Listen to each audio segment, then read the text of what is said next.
Hello everyone! In this quick video, I'll show you how to activate your Sainsbury's colleague discount card online.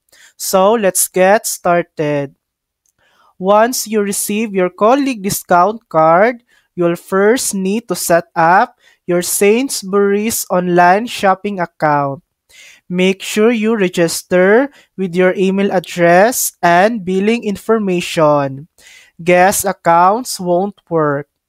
After your account is ready, go to the colleague discount registration page and register your discount card using your details. Once registered, your discount will be linked to your account within 5 days and you'll receive a confirmation email when it's active. And that's it. That's how you activate your Sainsbury's colleague discount online. Thanks for watching. If this video helped you, please like and subscribe for more helpful tutorials.